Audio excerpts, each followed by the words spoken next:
how do you stop his takedown? Okay. Yeah. I don't think Dricus will stop Chimaev's takedown. Okay. I like it. It's like, oh, mate, trust me, it's kept me up at night. I've been just running it back. Yeah. And it's like, there's a way, but it's tricky. Okay. Because once he gets his hand on you, once you back up on that fence, he's going to stay there on you. Now, can he do that? Can he? Because I believe he will get Dricus down. He will control him for a round. But if he can't put him away, what does he look like coming out in round 2? Yeah. And then let's say he does it again. What does he look like coming out in round 3? And then we've got that Usman fight again.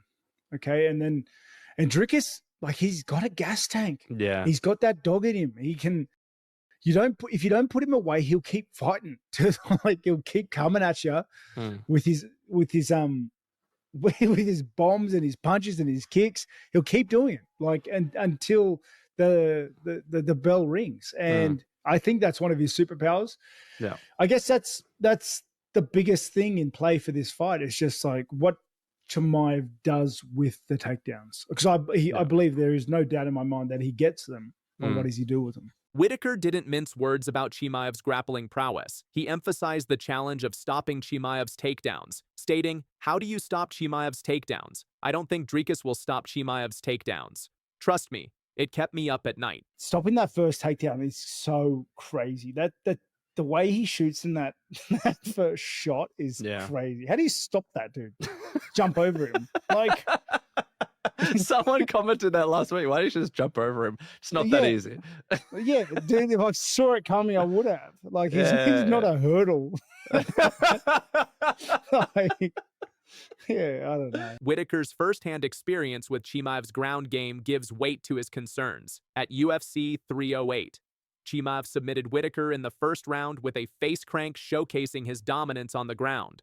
While Chimaev's grappling is formidable, Du Plessis is known for his endurance and striking power. Whittaker acknowledged this, saying, "If you don't put him away, he'll keep fighting. He'll keep coming at you with his bombs and punches and his kicks." Dricus Du Plessis, the entire time he was in the UFC, for the longest time, he was undefeated. He was getting wins. He was getting finishes. We're like, okay, at some point, this reckless, crazy, wild style is going to come back to bite him. That's a really good. And then Robert Whittaker, we thought, okay, if I know anything about mixed martial arts, Robert Whittaker's going to beat Dricus Du Plessis. Nope. Dricus proved this wild, reckless style that everyone makes fun of is going to not only make him a champion, but a dominant champion, one of the best fighters in the world. Du Plessis' ability to weather storms and retaliate makes him a dangerous opponent. Especially in the later rounds, Chimaev's strategy often involves overwhelming opponents early. However, questions remain about his stamina in extended bouts. Whittaker posed a critical question, but if he can't put him away, what does he look like coming up in round 2, round 3? Du Plessis' gas tank could be a significant factor if he survives the initial onslaught. Having faced both men, Whittaker offers a unique perspective. He suffered a TKO loss to Du Plessis and a submission loss to Chimaev. These experiences lend credibility to his analysis of their strengths and vulnerabilities. Whittaker's insights suggest that while Chimaev has the edge in grappling, Du Plessis' resilience shouldn't be underestimated as UFC 319 approaches the anticipation builds. Will Chimaev's grappling dominance secure him the title, or will Du Plessis' endurance and striking turn the tide? Whittaker's honest take adds another layer to this compelling matchup, providing fans with much to consider. Who do you think will emerge victorious at UFC 319? Share your predictions in the comments below, and don't forget to like and subscribe for more in-depth UFC analyses. Dricus Du Plessis has promised to drag Khamzat Chimaev into hell, and Sean Strickland, he's pouring gasoline on the fire. Dricus Du Plessis just sent out an ominous message. 2 brutal training pics. A caption that reads more like a threat than a quote. "I don't care how good you think you are when you step into that octagon with me. It will be a first-time experience and not a pleasant one." That's a promise. Du Plessis ain't bluffing. He's the champ. He's taken out Robert Whittaker. He's gone 5 rounds with Strickland. And now, he's coming for Khamzat's soul. Khamzat Chimaev is 14-0. Untouched, untamed. A Russian wrecking ball with Chechen blood and a terrifying reputation. But here's the twist: we've never seen him against a guy like Du Plessis, big, durable, nasty, and not afraid to get in the trenches. DDP says Chimaev has never felt this kind of pain before. This fight, it's going to test his soul. I wanted to fight that RDR kid, but Yeah. but he got booked. Yeah, no. So Mick wanted me to fight Kyle. Kyle? Yeah, Kyle Bahayo. Yeah, such a great guy. I said no. Well, we kind of both said no. It's one of those weird things there where it's like, I mean, like, I know him, I know his wife, I know his family. Like, you know, it's like at a press conference, hey Kyle, like, how's your baby doing? What, he's turning 2? Like, you know, it's just awkward. And just when fans were split on who wins, Sean Strickland jumped in and made it all even crazier. Strickland, I sparred the effing Chechen. Hands down, I think Dricus wins. Strickland says he knows these guys. Trained with Chimaev. Fought DDP for nearly an hour inside the cage. If Dricus can stop the takedown, he wins. And it's not hard. That's a wild statement, but coming from a guy who's been in there with both, that's not just talk, that's experience. This is the real fight IQ test. Can Chimaev overwhelm Du Plessis with pressure? Or will DDP's strength, size, and cardio flip the script? Chimaev's early dominance is scary, but his cardio? Questionable. He slowed against Burns. Faded against Usman. Now he's got to go 5 rounds with a savage who breaks people. Du Plessis has gas. He gets stronger late. He finished Whittaker in round 5. If he survives the early storm, he might drown Chimaev. This ain't hype. This is war. Khamzat Chimaev's aura is on the line. Du Plessis wants to prove he's not just a paper champ, he's the effing problem. And Sean Strickland, he's already called it. DDP wins. No hesitation. The only question is, who do you believe? Drop your predictions in the comments, smash that like button, and subscribe for raw, unfiltered MMA chaos every damn week. Khamzat, you've previously been quoted saying in the octagon that you'll kill everybody. Get coming for everyone! I kill everybody! Allahu Akbar! Chimaev recently made headlines with a chilling warning saying he's prepping for murder before their highly anticipated clash. But Du Plessis? He's not backing down. In fact, he's laughing off Chimaev's threats. Let's dive into the fiery exchange and explore why this middleweight title fight is shaping up to be one of the most exciting and controversial matchups in UFC history. But what does Du Plessis think about all this? Well, he didn't flinch. Instead of getting rattled by the ominous threat, Du Plessis fired back in his usual confident and humorous style. On Instagram, Du Plessis responded to Chimaev's comment with a quick and hilarious retort, showing he's unfazed by Chimaev's psychological warfare. While Chimaev's comments about prepping for murder might have rattled some fighters, Du Plessis is having none of it. The South African champion has proven time and again that he's ready for any challenge. He recently defended his title against Sean Strickland at UFC 312 in a gritty rematch that extended his win streak and silenced his critics. Du Plessis knows what it takes to face elite competition. With wins over top-tier fighters like Robert Whittaker, Kamaru Usman, and Gilbert Burns, Chimaev is undeniably a powerhouse.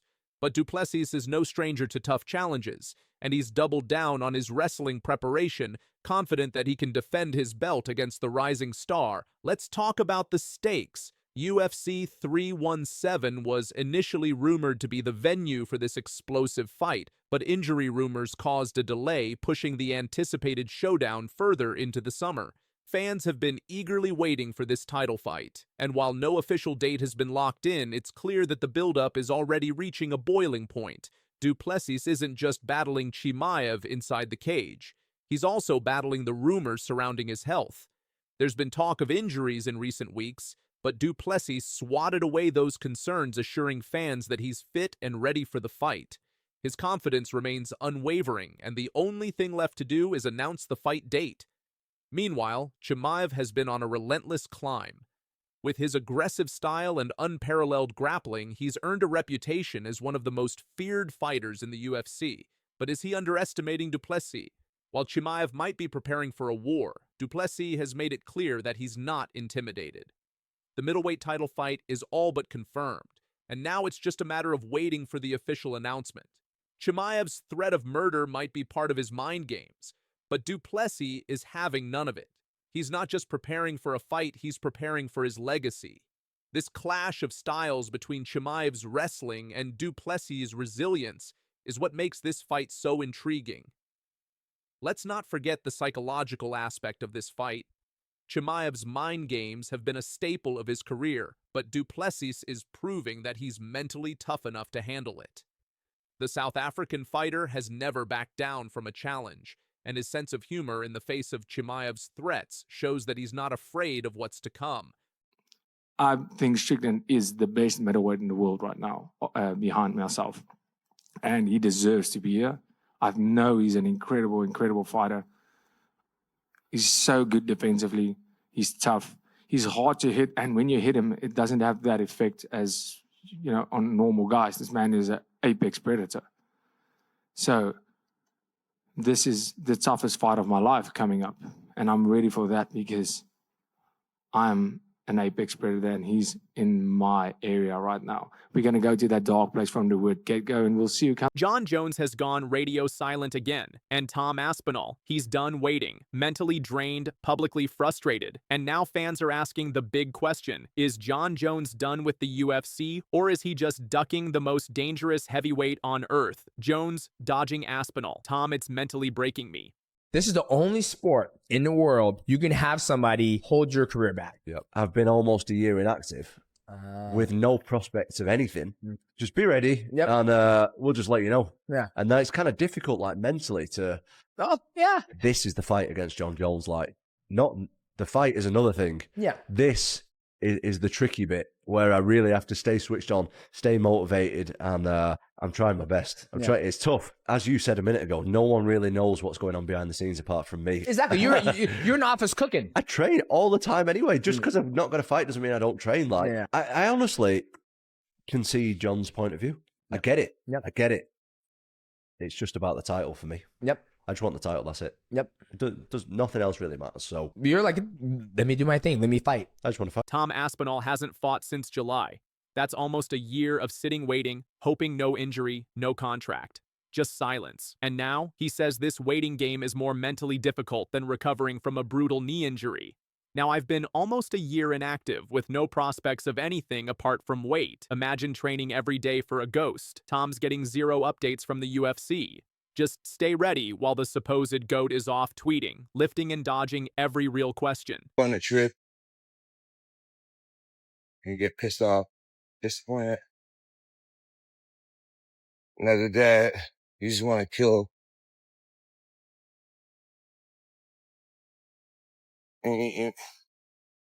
Jones, on the other hand, seems real comfortable, rich, relaxed, and in his own words, living his best life. I've got people in the chat calling me a duck. Meanwhile, I'm living my best life. Sure, he beat Miocic, but that wasn't the fight fans wanted. That wasn't the challenge. The real test. The guy who steamrolled Sergey Pavlovich and humiliated Curtis Blades in 60 seconds. That guy's name, Tom fucking Aspinall. Tom Aspinall, I didn't read it. I told you guys already, we'll get Aspinall versus Jones done. Jon Jones versus the heavyweight fight will happen. Just relax. I'll announce that soon. So what's really going on? According to Aspinall, it's money. Cold, hard, fear-based cash. I think it's down to money on his side. When you put him in with a guy of my size and those credentials, he wants to be compensated financially for it. Tom's not wrong. Look at the stats. He's the most dangerous guy in the division right now. Younger, faster, scarier. And Jones, he knows it. And he wants to be paid to risk it all. UFC 319 is booked, which means the earliest we'll see this mega fight September 13th. UFC 320 in Mexico. That's if the UFC even pulls the trigger. Dana White quote. It would be the biggest heavyweight fight in the promotion's history. Tom's calling for the fight. The fans are begging for it. The stats demand it. But Jones, he's not rushing to sign. So what do you think? Is Jon Jones protecting his legacy or just flat out ducking a rising killer? Will this fight happen or will Tom Aspinall's prime be wasted on the sidelines? Jones quote from Twitter. I told the UFC my plans a long time ago. No clue why they haven't shared them with you guys yet. Drop your take in the comments. And hit that like button if you want this fight to happen. Subscribe for savage MMA breakdowns every week and ring that bell, because this isn't over, it's just getting started. John has a concern. They don't know what to do with me if I'm not champion. And if Tom beats me and he doesn't give me a rematch, or they won't guarantee me a rematch, what do they plan to do with me? I gained an understanding to the inside of John. If that in fact is accurate information, that John is worried about an immediate rematch and doesn't believe he's going to get it, can look at the board and see that he's 36 and on his way out, and this guy is 20-something on his way up. And he even questions why they left the belt with him, to the point that he's saying if they knew what to do with me not as champion, they'd have already done it. That's very objective. So is it as simple as guaranteeing John a rematch? Very interesting point. Jon Jones and Tom Aspinall. The fight we've all been waiting for is on the horizon, but there's something standing in the way Jon Jones's major concerns. What's going on? Why has Jon Jones been so hesitant to face Aspinall? And could we be witnessing a serious shift in the heavyweight landscape? Let's break it all down. Most of the guys who are doing the absolute worst are not in a position that they could say publicly, I have a second job. I'm borrowing money from my parents. Right. I know so many fighters that are living in the Jackson's MMA gym because they can't afford to have their own apartment. And they're UFC fighters. And they just fought. So this is sad. And if I have to have a bad relationship with Dana, sit out for 2 years, 3 years to bring light to what's happening, then these are the things that people remember you for more than winning belts. It's a real thing. The mental health aspect is a real thing. I just had a situation, honestly, about 2 days ago. I was talking to my wife, and I was just telling my fiance, I was just telling her all the different things that were on my heart, whether it's expectation or standing up in front of the monster audience today and talking in front of that rally. Little things, just all these little things start to add up on you. They seem minuscule, but they can really become overwhelming at a certain point. And I was telling my wife that I was embarrassed because I have a lot of good problems to have, but I have a lot of shit on my plate. It just started pouring out to her, all the little tiny things that was on my heart and unfinished projects and all these little things. And bro, within like 2 or 3 minutes, she was able to completely change my outlook on everything that was happening in my life. So here's the deal, folks. Jon Jones, the undefeated UFC heavyweight champion, is reportedly extremely concerned about one thing when it comes to his potential fight with Tom Aspinall. Despite fans around the world clamoring for this showdown, Jones has been surprisingly unenthusiastic about this matchup. Why is that? What could possibly have him worried? Some say it's money. Colby Covington has suggested that Jones is asking for too much cash to fight Aspinall, and that's why the fight isn't being booked. But there's more to this story. UFC interim heavyweight champion Tom Aspinall has his own theory. He believes Jon Jones is concerned about his skill set. Could Aspinall's rise to the top be something Jones is not ready for? You said you could take me down 100 times out of 100 times, right? And that's what you're going to do, right? I challenge you to get me down 5 times in that 5-round fight. You won't be able to do that. There is nothing you can do to stop me from coming at you round after round with the most malicious techniques I know. You will lose this fight, Daniel Cormier. I want you to believe it. Every ounce of training you put in leading up to this fight will be a waste of your life.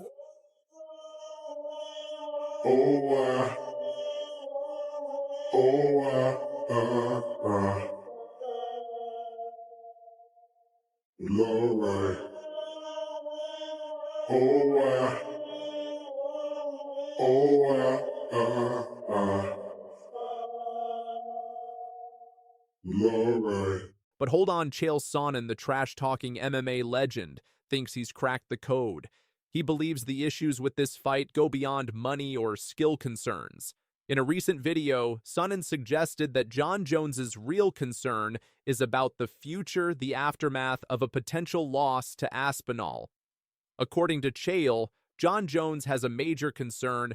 He doesn't know what will happen if he loses to Tom Aspinall. Will he get an immediate rematch? Or will the UFC move on without him? Sonnen points out that Jones is 36 and his time in the sport may be limited.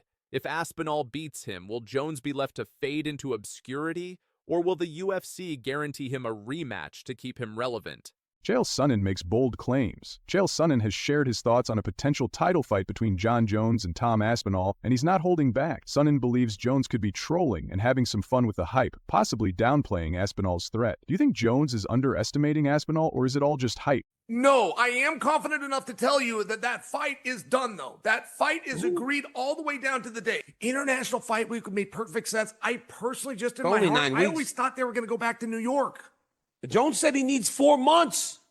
Now you're going to do it in... I'm telling you, this Jon Jones business, Jones will say a lot of things to the media. When he gets that phone call, here's the guy you're fighting. Do you understand? Yes.